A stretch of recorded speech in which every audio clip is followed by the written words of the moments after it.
My name is Christian Colbert, and I'm on Two Plain Guys.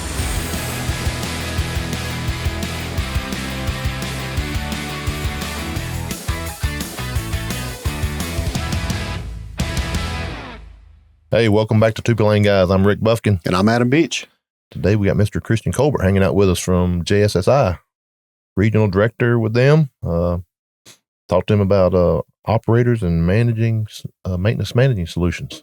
Welcome to the show. Welcome to the show, Christian. Appreciate it, guys. Happy to be here.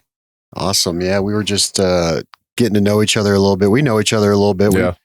We go back a little ways. To our Colorado days. Yep.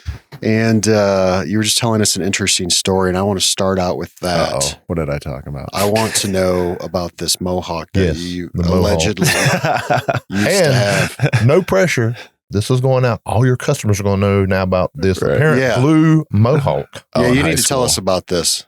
Yeah, it was when I was going through my rebellious phase. Yeah. But yeah, I was a big punk rock fan in high school and rode BMX, and yeah, I had several different iterations of hair when I did have hair. It might be, as you stated, why it fell out eventually. But I don't know if that's what surprises people more, that I had hair at one point or that I was crazy with it. But yeah, I had blue hair, mohawk at one point. I had like bright red hair at one point, platinum blonde hair.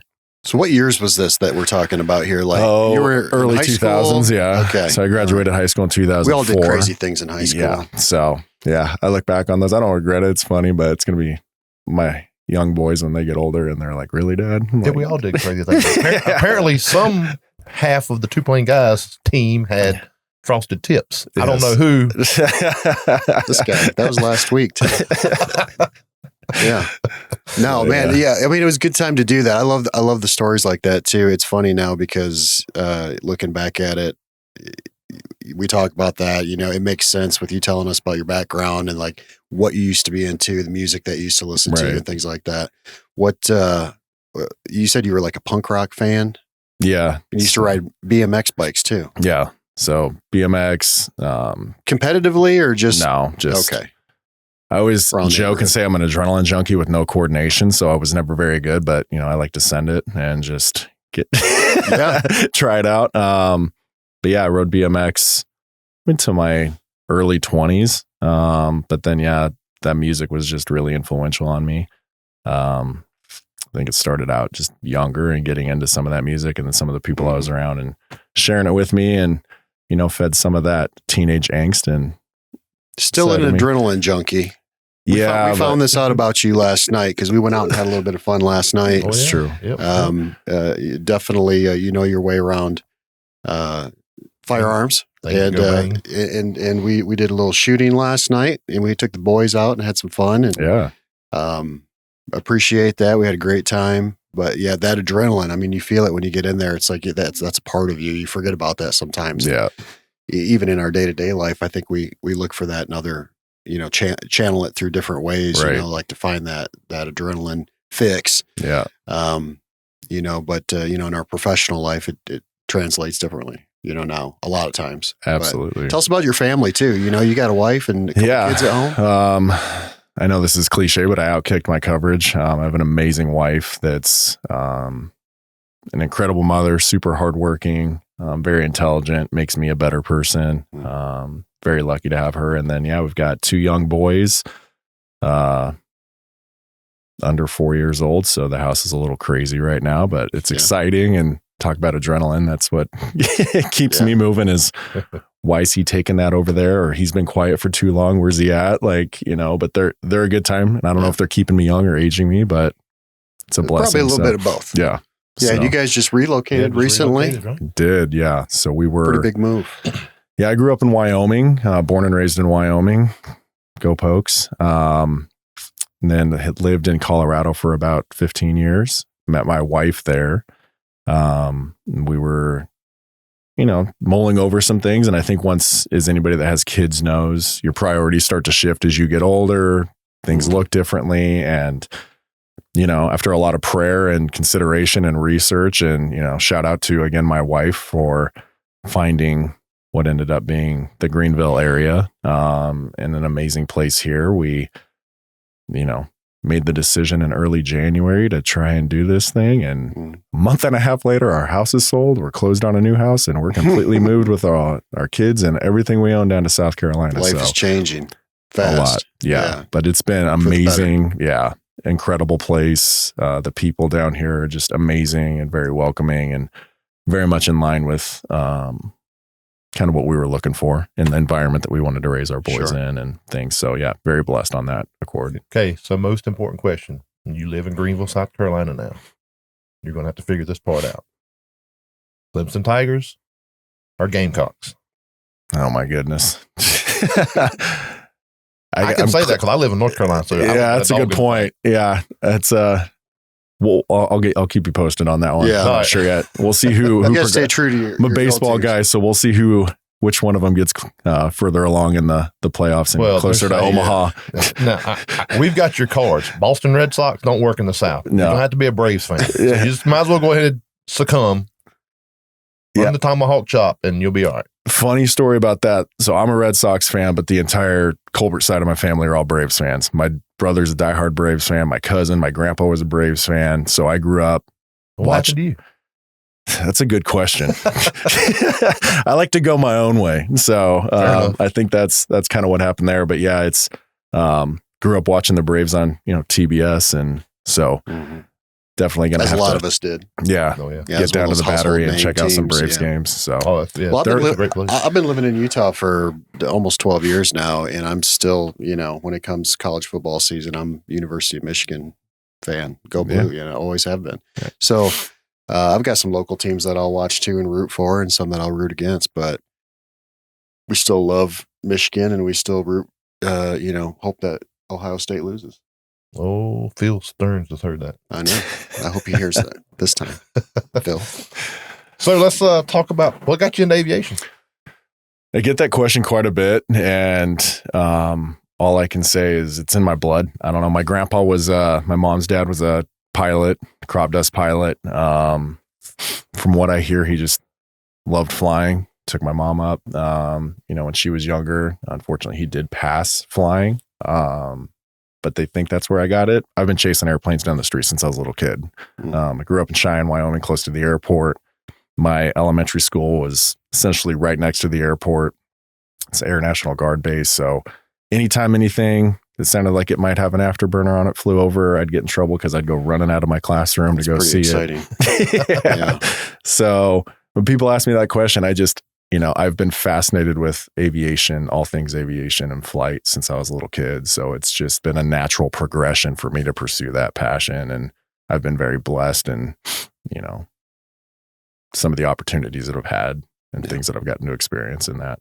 We had dinner with you last night. So give our listeners and folks a quick rundown of I know you've worked at two or three different places. You've got a pretty diverse background. Bring us from start up to where you are now with JSSI. Sure. Yeah. I think initially, began working on aircraft, worked for a company working on 1900s and Brazilian 120s for a while.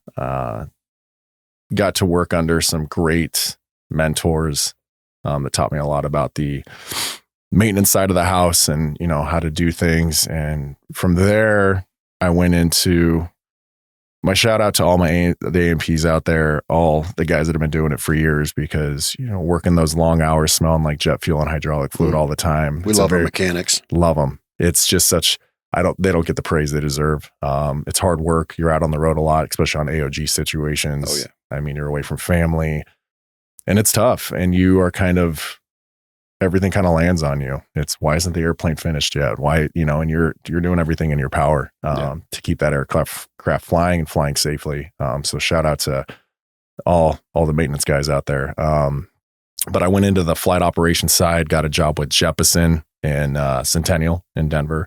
Everybody's familiar with Jeppesen. Worked there and started in the GA space, which was amazing just because that love of aviation. I was with Jeppesen in GA, so I'm at Sun and Fun, Oshkosh, AOPA, that grassroots, just talking to other people that just have loved aviation their whole lives and celebrating that. But got a lot of experience there. Had some phenomenal leadership at times. Shout out to James Morgan, call sign Slim. Amazing guy, was very influential in his leadership capabilities, and he saw something in me and brought that out. And I thank him for that, and have had some other great leaders. Mike McCready, who was my boss at another job that was from Jeppesen. Great guys. So was there for a while, was part of kind of the 4-flight situation coming on board with Jeppesen, worked a lot in the EFB space, worked into business aviation. That's where I started my journey in BA, and meeting a lot of the, operators and kind of learning the ins and outs of that space. From there, I went over to Argus Aviation Research Group, where again, Mike McCready was my boss there. Great guy. Shout out to you, Mike, if you hear this. I was working on the SMS implementations for 135 operators, 91 operators, as well as the ISBEO, ICAO, Argus safety audits. That really opened my eyes to both the flight ops and maintenance side of the house, how they communicate, how that system runs within a flight operation, because both sides of the house have to be communicating. And that was when I think the industry started pushing that big safety. Hey, how do we get better? How do we put mechanisms in place to make us be safer and be better? So it's cool that you're in on the ground level with that. Yeah, exactly. It's that proactive approach to safety. You can't be reactionary to it. Absolutely. Because, as we've seen and things, one accident will, aside from the tragedy of lost life, will shut down an operation. It could be a 200-year-old operation that's, but that one accident will shut that down. So safety is a huge component of just the world that I've been in. And I think that is, the primary focus in aviation to begin with, Absolutely. So everything that I've done kind of revolves around, gets back to that safety aspect. And how do we keep the flying public safer? How do we keep these aircraft operating in the aspect that we know, when people are scared to fly, it's like, it's more dangerous driving to the airport. It's flying is safe, but that's because of those lessons learned over all those years. Yep. So I was there for a while, and then went to a company called APG down in Castle Rock, Colorado, worked there doing takeoff and landing performance data, flight planning. And had a foray into the UAS space. I know I'm only 40, but I've kind of been jumped around a little bit. Thanks. Yeah. So worked for a company out of Detroit called Airspace Link. Fantastic company, great leadership there. They're really leading the charge, the technological charge into bringing UAS into the national airspace. Was working with state and local governments there, and really got to know a lot of guys within the DOTs, Department of Aeronautics, throughout the U.S., and really working with them and seeing where technology is going and how can we take this expanding technology base with unmanned systems and integrate it into the manned systems airspace. A lot of work still needs to be done there, but really, really cool company there. And that brings me to where I'm at now. Got back into the fixed wing, business aviation space. Was privileged to be able to come on board with JSSI. I've been here for about 1.5 years, Jet Support Services, and they are just a fantastic company. We have a lot of different verticals, which we can get into if you want, but just supporting the entire life cycle for owners and operators on the business aviation side. Fantastic leadership, fantastic group of people that they've assembled under one roof with a knowledge base that just blows my mind daily. Everybody's willing to help each other, but there is an answer to every question under that JSSI umbrella, and it's been incredibly impressive to be surrounded by people with so much experience and knowledge. So I know I rambled on a little bit there and gave my entire LinkedIn profile, but no, good. No, it was good. Just sitting here listening, you bring up something that's a common theme on the show, and really just a theme in discussion when we talk anytime is just the people. Yeah. The influential people in your life who have played a part in some way of getting you where you are. And you were kind of going that recount of from your beginnings all the way to present day now. And, and 3 or 4 or maybe more people probably that helped you get to that next level. And I think that's true for all of us. Oh yeah. Honestly, we could all sit here and tell you the names of our people too, that invested in our life and into our careers to help get us where we are today. And we forget about that sometimes, that's an important thing. That's a really important part of everybody's story is who are the people that you're surrounding yourself with that can help you along. And then also our responsibility is to be teachable and to always be, working hard and learning and trying to take it to the next level. And then to your point too, to pay it back, and to pay it back. We're the old guys now, right? We're getting to that point now where, we know a little bit. Yeah. We got some things to give back to the younger generation. And I feel a responsibility to do that. I think we all do. We talked about it last night. How, what are you doing to help somebody out? Help a younger person out, mentor them. Mentors, you can't say enough about them. You can't say enough about them. I mean, I've got people in my life, in my professional life, in my personal life, and in my faith, people that I've looked up to who you just see them sometimes. They don't even know they're doing it. And they'll, secretly you're learning from them. You want to be like that. You want to carry yourself that way. It's a really important thing. Oh yeah. Yeah. We owe it because, someone took time to help me advance my career, help you. Obviously he's recognized some folks. So, we got to give it back. Our industry needs it. Our industry actually, I don't think it does need it, but I think our industry requires it. Yeah. Yeah. And for like the mechanics, like you had mentioned, all of the people that are involved with what we do, the day-to-day business, you can't just be a job. You can't just show up and do a job and go home. That's not what aviation is about. It's a passion. Oh yeah. It's a passion. It has to be. We talked about that last night. Yeah. Yep. Yeah. If it's just a job too, you're not going to cut it long term in this business. You've got to find some kind of deeper connection to it. And you have. I can hear it, that this led me to this and that. Oh, he's got the drive. He's got that got that passion. Yeah. Yeah. So I love hearing those stories, man. We always love starting out with that just because it's a part of who you are. We know you're a big family guy. We spent most of our time at dinner last night talking about our wives and our kids. And shout out to our wives too, because honestly, none of us would be here without, them putting up with us and in the long hours and the days and being gone and taking care of the home front for us, man. You can't say enough about our ladies at home. So we love them. Yeah. I've made it 29 years with mine, but I know she was in aviation too. So she understood it. She knew what she was getting into because she lived it. Oh yeah. A couple of days with you and I'm ready for some time away. So I don't know how she does that. Wow. That's kind of hurtful. It's not that bad. I'm getting used to it.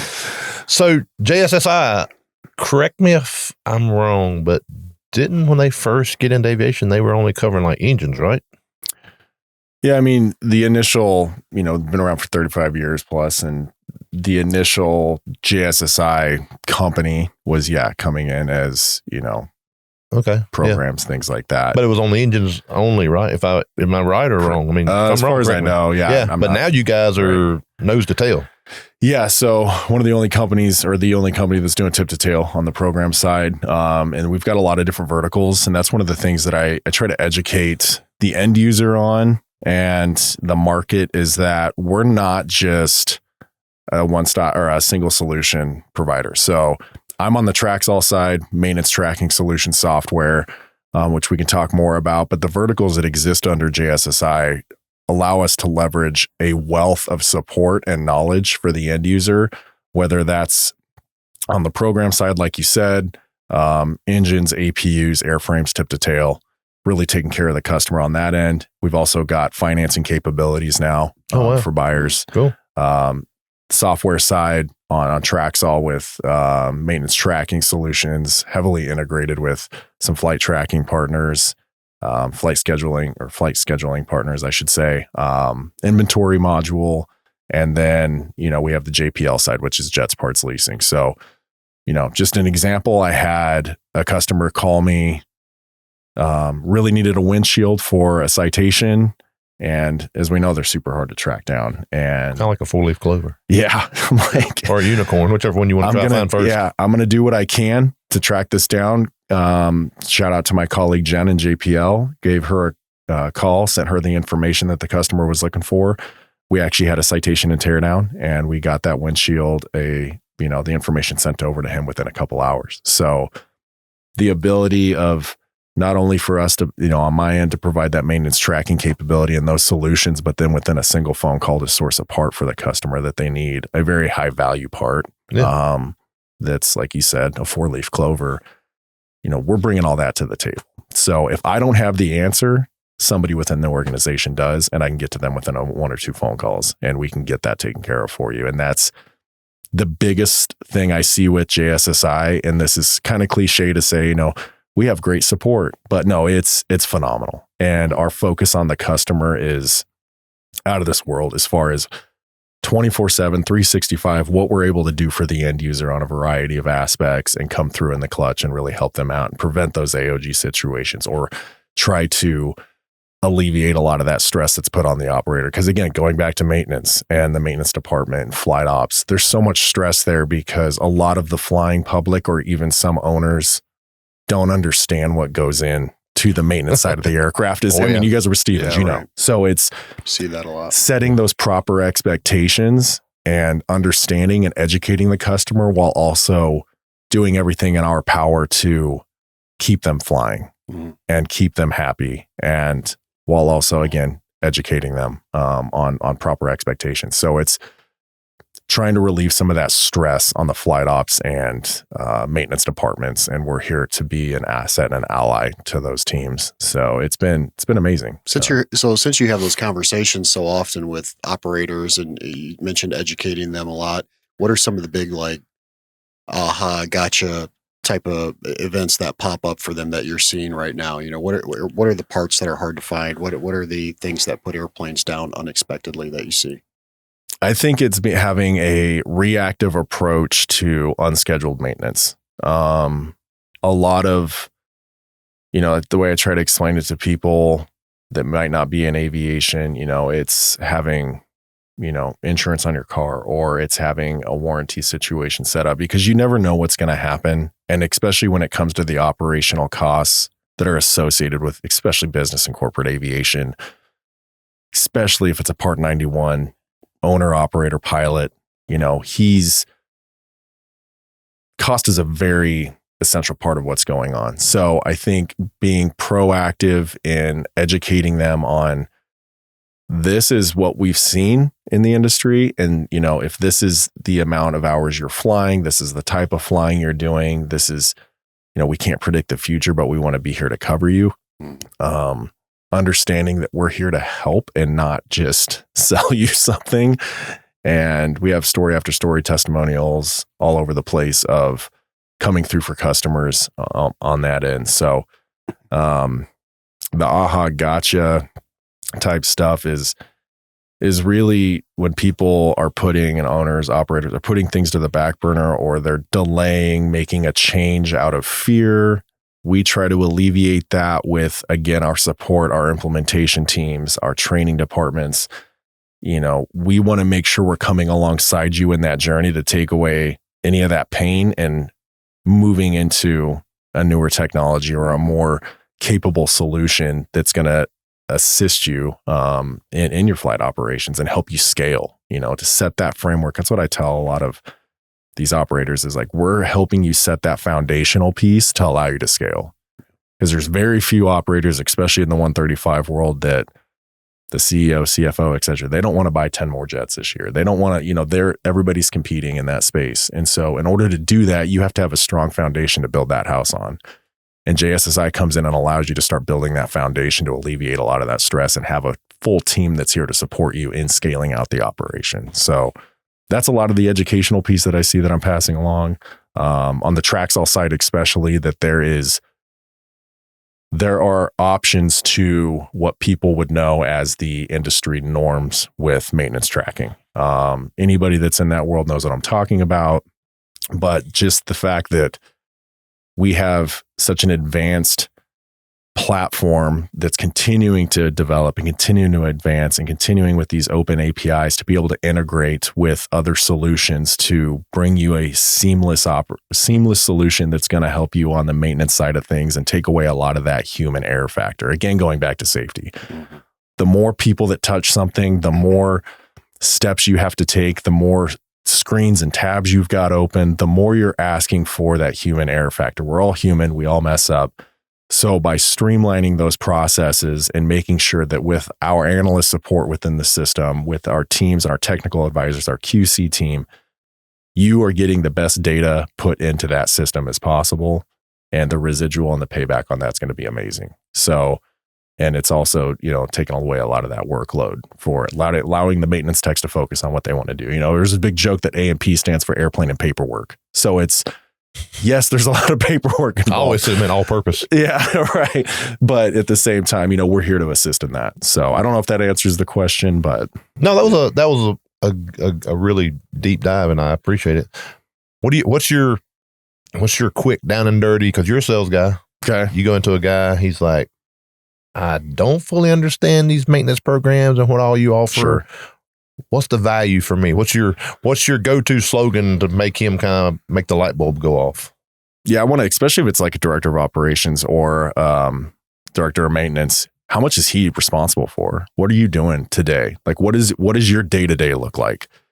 And, a lot of them are probably nodding their heads when I say this, but they are wearing several different hats. They are the one person in the shop that can do certain signatures, sign certain things off. And they, I talked to a director of maintenance that, was working 7 days a week and finally had, a couple days off, big Harley guy, took off on his Harley in California to go for, just blow some steam off, immediately got called back because he was the only guy there that could, sign off on certain things. And by seeing that, I need to understand, how can I come in and increase the efficiency, take some of that stress off of you, whether it's giving you the ability to hire more people with the comfort knowing that we're going to be there to train them up. We've got software systems that we're going to put in place. We're going to do things to help you out there. Most 135s, especially, and even 91s are facilitating, whether it's kind of what we see as a maintenance tracking solution like ourselves, like Traxall, or one of the competitors in the market, spreadsheets. So some guys are so good at Excel that it blows my mind. I'm like, I fumble around in there, and then as we've run into, with some operators, it's piles and piles of logbooks. So bringing that aircraft current in a digital format can be painful, but the rewards on that are incredible, and it just increases so much efficiency and lets you focus on those things that you really need to focus on and stop being spread so thin.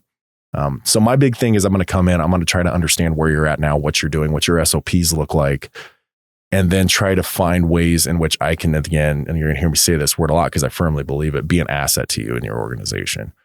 I'm not here to just sell you something. I truly, truly want to understand how your operation's working. And I want to understand how, if I can, sometimes we can't, but most of the time we can come in and benefit you and help your team and at least provide you with that information so that you have that capability. Knowledge is power, and we've seen that. Wow, I didn't realize JSSI or Traxall could do X, Y, and Z. Right. That's really impressive. So then it pushes up the chain, and we start talking more, and we try to come in and help out.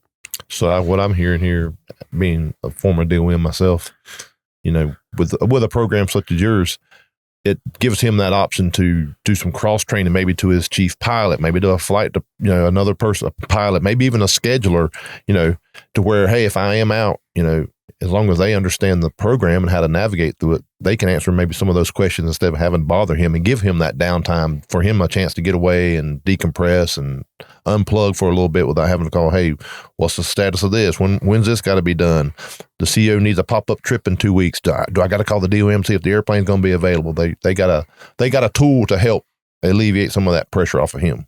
Absolutely. And that's the thing that's great is we have a very functional, user-intuitive mobile application as well. So you can be on a tablet, iPad, your phone, as a DOM, you could pull something up, see the whole schedule, what's coming up for the fleet, say, okay, you can create work orders, do all that from your phone, while also, hey, something come in, now you can do a digital signature. So you can sign off digitally and you don't have to be sitting in your office or sitting in the hangar to do that. That's super helpful.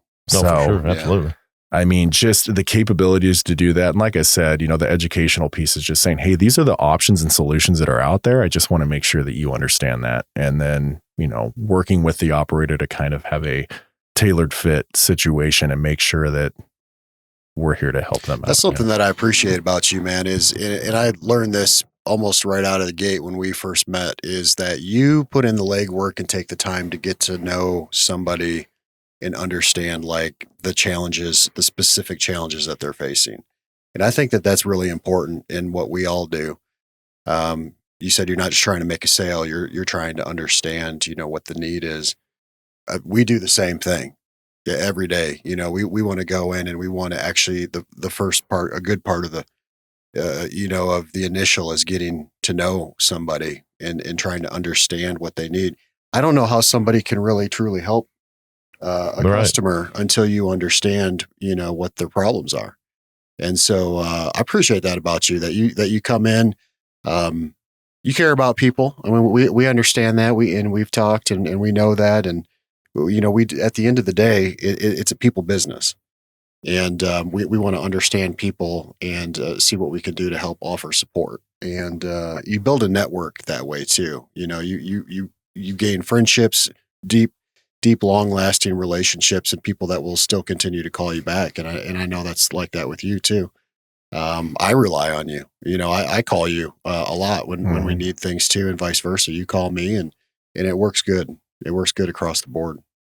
Yeah, absolutely. I think that's key, is getting to know people. And another thing I was just thinking is I don't know if it's just my background, but you know, I'll meet with the C-suite. I talk with the C-suite. I love getting to know what those guys are struggling with. But get me down on the hangar floor. Right. Let me go talk to the guy. Get with my people. Yeah. Let me go talk to the guy that's digging through his mat cover snap-on roller. You know, what is he struggling with? Hey man, if there were 3 things that I could help you with on maintenance, 3 things that you go home at night and you're like, my gosh, that's such a pain. What would that be? Mm-hmm. You know? And so getting to know those and then, you know, pushing those back to our team. Like I said, we're constantly updating the system, trying to make it more user intuitive and more of an asset-based solution. That's where I want to be. Yeah. Who's turning the wrench? What does he need? What are you getting from the guys right now when you're down there on the hangar floor? Like what's troubling people today who are out there actually putting the wrench to the airplane and working on these machines? You know, I think some of the things I hear definitely are frustrations with expectations getting back to what we were talking about. So whether that's, you know, my boss doesn't understand why this is taking so long, or the owner of the aircraft who I'm communicating with, you know, those expectations are everybody wants everything done yesterday. And that's something that, you know, with the streamlining of solutions and things like that, we can increase in and out times to the best of our ability. But at the same time, I think fewer steps involved on the paperwork side of things, if you will, the logbook entry side of things. And that's something we really do help out with. Like I said, getting back to the mobile applications, getting back to, you know, you've got your tablet out, within a few clicks, you're under compliance and you're signing off on something that gets kicked over to the AI if it needs to, if it requires inspector, things like that, to where before it used to take, you'd have to take time out. Okay, I completed this. Now for the next 2 hours, I'm going to go do paperwork. And people don't understand. I mean, we do. Obviously, we live in the industry, right? But you know, the owners and the C-suite, they don't understand. I've told people before, you know, paperwork will get you more trouble than not doing the work right. Yep. And so that's a good tool that you guys are helping get that paperwork and keep it uptight and in line. And that's where, you know, that's a good segue into our analyst support. So, you know, every account within Traxall has a dedicated analyst that's specific to their account. And your analysts, I think we talked about last night, are aviation people. Aviation people, just wealth of knowledge. Yeah. That's why I asked that last night, because I know how important that is to have an analyst that understands aviation. Right. That's why I tell people it's almost like having another, you know, expert overlooking what's going on. And some operators facilitate the analyst quite a bit. Some of them don't, just because, maybe they've got a really buttoned up ship that they're like, hey, we got our aircraft back from, the service center and we can do all the updates on our own. Or you can just, through the application, you can simply just upload those files from the service center, and that analyst will go through there, QC everything, make sure everything's tight. Just another safety net. 100%. And it's just no set of eyes. Yeah, exactly. Because our eyes get tired. And when you're staring at something, and if you're working like an AOG situation, or you're working all night and you're trying to turn an aircraft out, to have that analyst in there that's looking over things going, okay, maybe, hey, did you mean to enter this way? Or is this how you guys wanted this set up? Like, you know what? You're right. Thanks for catching that. They're going to go through and sweep those accounts. It's the simple things too. I've seen logbook entries in my career. Sure, you're like, hey, did you mean to put the same part number, serial number that came off? You put it right back on. Oh man. Right. Right. Exactly. And that's the things that they'll catch. Yeah. And so, when we're onboarding an aircraft into Traxall, people get frustrated. Right now, we're at like a 4 to 8 week process as far as getting an aircraft to go live in Traxall. When I explain that to people, they want it yesterday, just like everything else. The amount of QC that we go through, and we make sure that as soon as that aircraft goes live and it's up to date in Traxall, to the best of our abilities, it is as accurate as possible. And we're catching any errors that, as you know, if there's a logbook error from 3 years ago on a timed out product or a cycle product or event, that cascades. That we've got to go back and make those corrections, which we're happy to do. And that's why we're here. But it takes some time. And, one of the things I tell people is our time for onboarding. We have an amazing team. It expands, it gets shorter at times, but we've been bringing on so many fleets and so many aircraft that, not that we're, I say that simply because we're not just this little startup operation. I mean, we are thousands of aircraft are on, Traxall, and thousands plus are users on the system. So we don't charge by user count. It's just by tail. So you could have one airplane and 50 users on that account. Your pilots, everybody. Oh, wow. That's cool. That's a good selling point. I mean, a lot of them will do, you get for X number of dollars, you get 5 users. Right. And if you want to go more than that, it's more money. Yeah. And that gets back to us wanting to be an asset and streamline that operation and help you out, and it's everybody's in business to be in business. But at the same time, we want to make that value evident. And so, that's kind of where we're at with that. Yeah. Are you seeing any changes, in the industry as far as like AI and implementation, things like that? Is that changing your world at all? That's a really good question. So my wife works in AI. I'm still kind of a knuckle dragger when it comes to understanding the full capabilities of AI. And it's where I'm seeing it's coming in piecemeal, in little increments. I think that it's being handled with kind of velvet gloves, just because, as we talked, there's a big concern with AI just in general, even outside of aviation, of data leaking. And our clientele are very, as they should be, cautious about who has their data, who has their information, where that data is being shared. We take that very seriously. So I think AI in the unmanned space is really taking off, because it just fits like a glove. It's going to help out immensely there. But as far as the manned space and kind of the industries that we're in, there's definitely use case for it, but I think it's being very scrutinized right now. And how can we best facilitate this technology and leverage this technology to help without compromising either safety, data, or any of those situations? So that's kind of where I'm at with it right now with AI. I'm not the expert on AI, but that's just kind of outside looking in. I think we're all kind of right in that same place, trying to figure it out, seeing how it can benefit our business. Right. But then also, there's a lot of parts and moving pieces to business aviation and maintenance and things like that just could never be replaced by AI. But hey, if it's a helpful tool, like you said, trying to streamline processes and make things better and catch information or things like that, I think we definitely should look at it. But not at the expense of safety, certainly, and not at the expense of, any kind of data leakage or, putting our customers in a bad position. Oh yeah.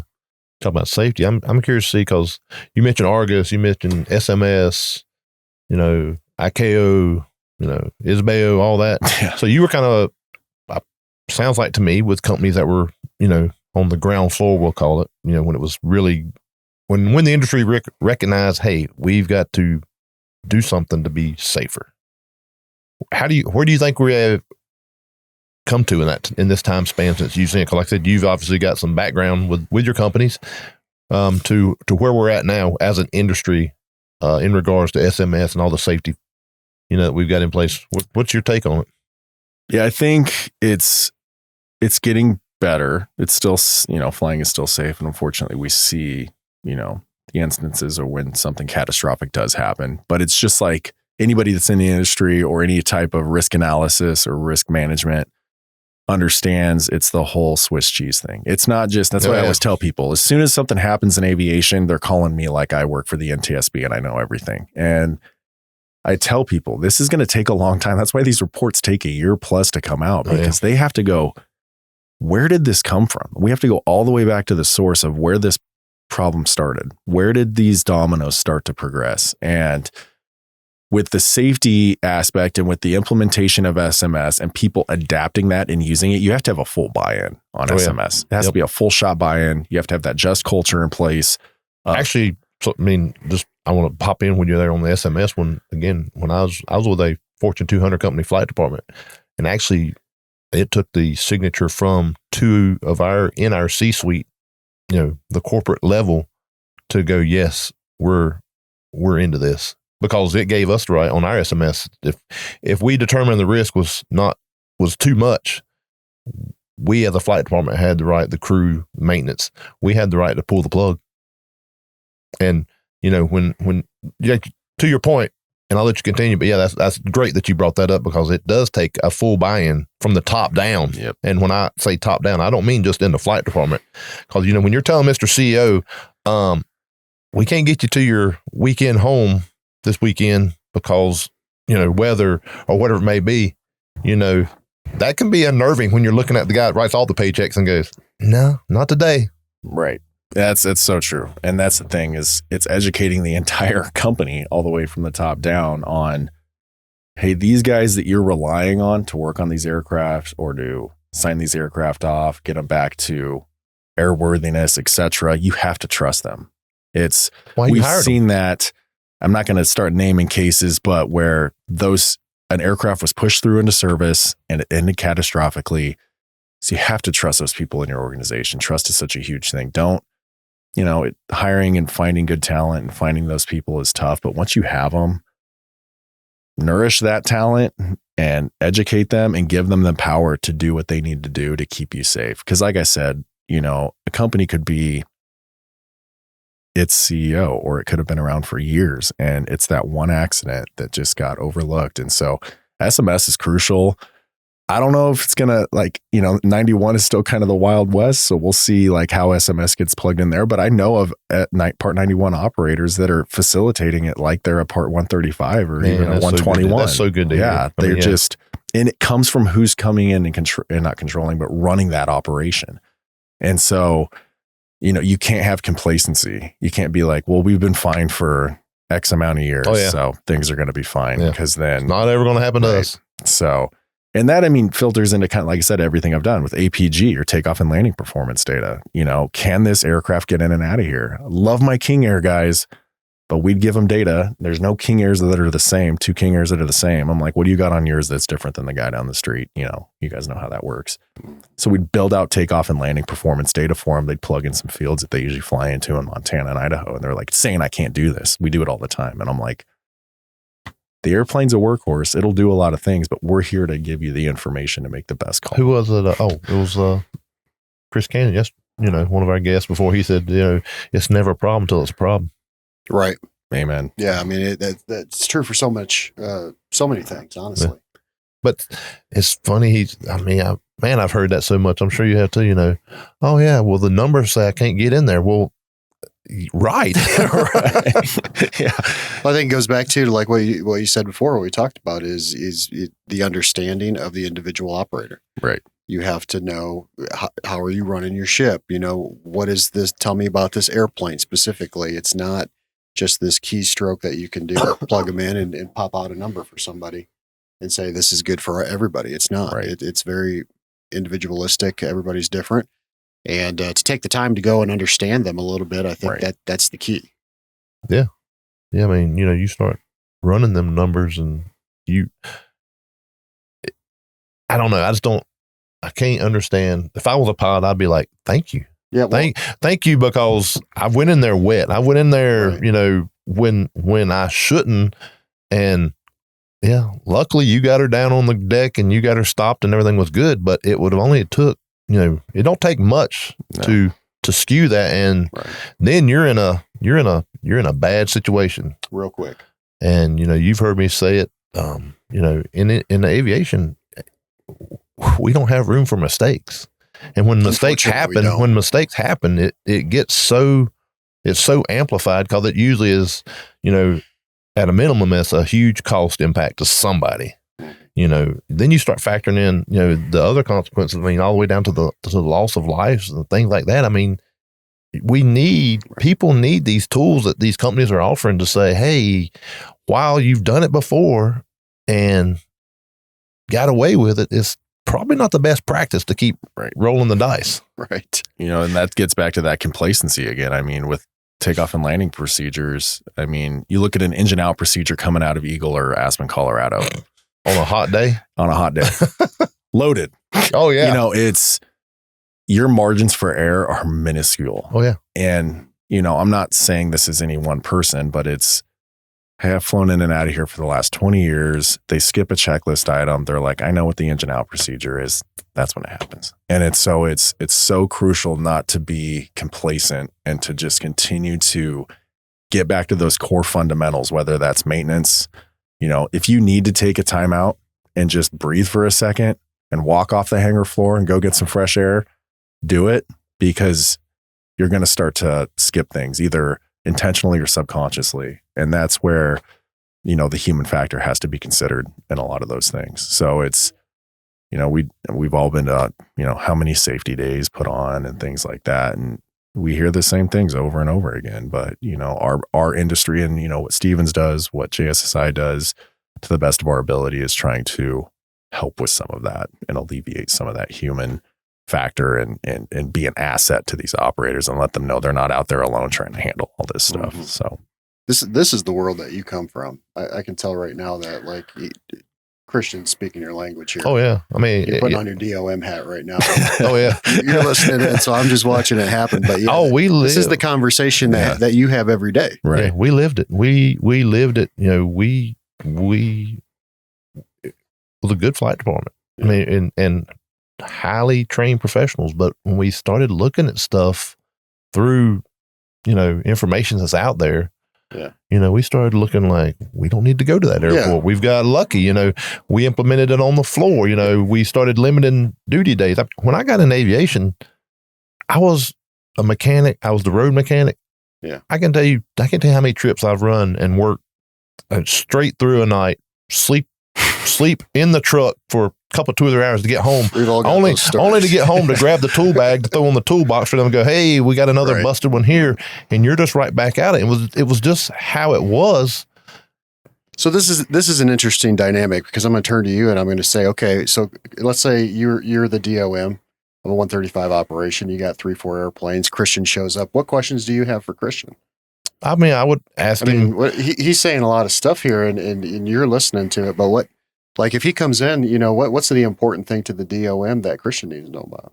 Well, the maintenance tracking is huge because a lot of people don't understand how that plays into the intricacy of a flight department. Right. Again, you start looking out at trips, this company buys these airplanes there for an asset. You've heard us, we've talked about here before, they're time machines for these people going out conducting business. They're essential to what they do and for your company and for your shareholders. They have to be up and flying. And so you've got to have mechanisms in place to go, okay, I know 3 months from now, 6 months from now, I'm going to have a big maintenance event. I'm going to have the airplane down for 8 weeks, 10 weeks, whatever it may be. The company has to react to, okay, what are we going to do at that point to meet the needs of what the company and the big guys need to make the company keep moving forward. Then you start factoring away, talking about on the safety aspect side of it for the crews, hey, then they start looking at, hey, we can't get into this airport, but they have time to plan and they need to take this data and use it to make themselves better and safer. Because again, we can't make mistakes. It's a common theme here. Yeah. I think pulling it back into like the maintenance tracking side, one of the things I like to show is we have the capability to come out on a do list. And let's say the system's taking into account the aircraft utilization. So let's say the aircraft's flying 300 hours a year. Yep. We can go in there and say, okay, you've got your status report, you've got your do list, et cetera. You can go in there and pull a report for the next 365 days and say, okay, as far as unscheduled or as far as scheduled maintenance, what is coming due on this airplane in the next 365 days? Export that data. You can do it for your entire fleet. And you can go, okay, there's going to be a problem here because we have, based on the utilization, 2 of these birds are going to be down in October. Yep. So we need to get ahead of that and either take some utilization off one of the aircraft to extend it. And it allows you to have that forecasting capability to not slam up against that wall and go, uh-oh, we're in trouble. So it allows you to see kind of the future of what's coming. Now, unscheduled maintenance, there's only so much you can do about that. Right. That's where we come into play with our JPL, HCM, things like that. So, but as far as a DOM going, I'll ask them, what has been an event at this company you're currently at that is still kind of a thorn in your side? Something that happened that you're like, either you're still frustrated about, or you wish there was a way to have avoided that situation. And then I try to demonstrate how the system and the solution could have helped alleviate that problem or gotten ahead of it and given you that information when you've got helmet fire with the 10 other hats you're wearing, that would have come across your desk and you would have seen that. So I had you talk about that. So I used to use my maintenance tracking, obviously for budgeting. Yep. But also not just for the year. You start having these tools and these programs in place. You can start looking and go, okay, maybe I've got engine overhauls. And I actually had an airplane. Engine overhauls were coming due. And we were a company that we self-insured. We weren't on programs or anything. And on that particular airframe, the engine overhauls were going to be really expensive. But I started educating my boss to educate on up into C-suite that, hey, at current usage rate in about 3 years, we're going to be looking at dumping, millions of dollars into an aircraft that's the engine overhaul cost is probably going to exceed hull value. Yep. Right. So now what have we done all of a sudden? We've all of a sudden put on the radar to the C-suite. We may be having to look at another asset here. Or we at least they can say, okay, let's slow down that airplane, use it as a backup, use it sparingly to where, we can extend the life of that aircraft. Or, things happen daily, right? In business, everything's changing. So we don't know where the company's going to be in 2 years.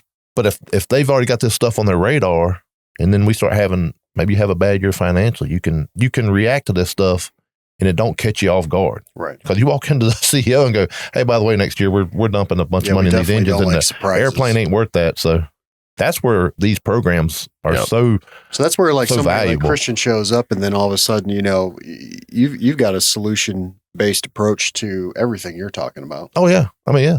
They offer a turnkey solution. You don't necessarily have issues today, but you're looking down the road like and they give you that ability. Yeah. I mean, you could take these things and go, like he said, I fly 30 hours a month. I'm doing a 1-to-1 ratio. I fly 30 hours and do 30 landings. You can plug all that in these things and it'll tell you what's coming due, however far you want to look out.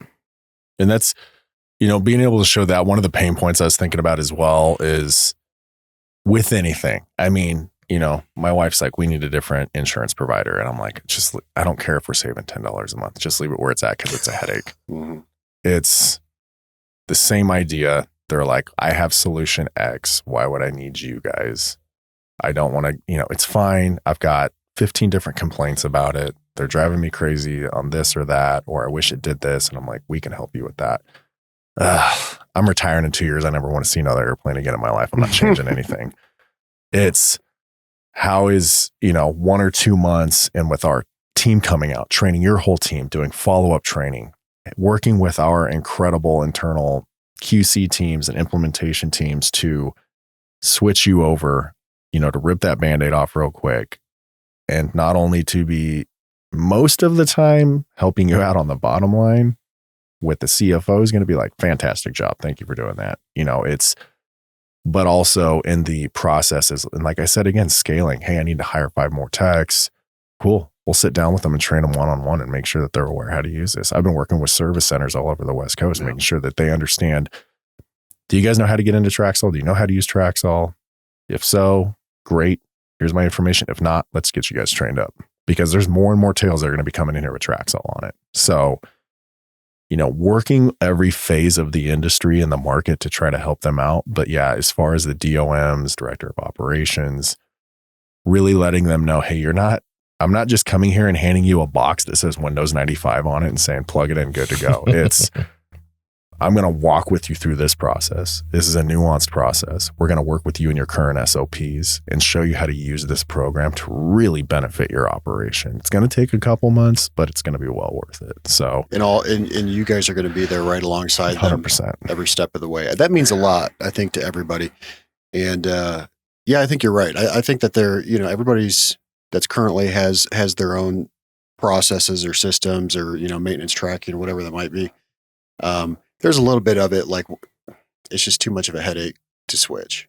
So I may not be 100% in love with what I got that, they could be doing better, but it's a huge headache. But with you guys saying we're going to come in there, help you out every step of the way and guide you through the process. And you've got this amazing team of people behind us that's going to be there to support you after the fact too. Plus you can call me anytime, you have a question or you need anything. I'm local. I'm going to stop in. I'm going to see you occasionally, just to make sure everything's going well. That goes a long ways with these customers.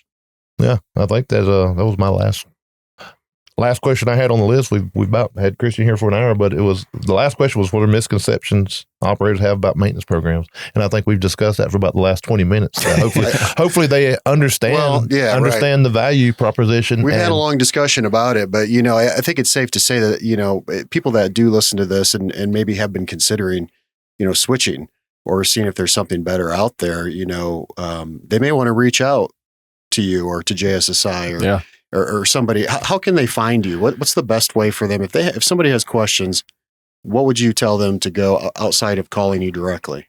Our website, we just launched a new website. We just did a whole new rebrand. It's fantastic. Shout out to my marketing team for the amazing job on that. So go to the website, JSSI's website. You can navigate and find what you need there. Any contact information. It gives you the whole suite of our products and kind of who to get to contact about that. If you want to contact me, you can. I'm on LinkedIn. I think we'll maybe tag me in this episode on LinkedIn. But if I'm not who you need to talk to, I can immediately get you to who can. Right. So if anything in this conversation or there's been anything on your plate that you're like, okay, I want to talk to them about this, just reach out. We'll give you the information. It doesn't mean that it's going to happen tomorrow. And that's what I tell a lot of these operations is like, I just want to make sure you have the information. Website's always options, a good place to go to like self-educate and kind of look around and shop and take a look. But yeah, I tell people the same thing, I may not be the person that has every answer to your question, but I am the direct line to the right person, right? Like I'm going to put you in touch, right? So that going to you directly, somebody can reach out on LinkedIn, hit you with the message and just say, hey, I got this going on. Who should I talk to? Maybe it's you. And if not, then you're going to tell them exactly who and put them together. 100%. Same day. Like we'll get it done. Absolutely. So. Well, there's nothing better than that. Yeah. Cool, man. Another we got another one in the books. Another good episode. Yeah. Fantastic. Great having you on the show, man. I've been looking forward to this for a while. It's always great talking to you, catching up, spending time, having fun together.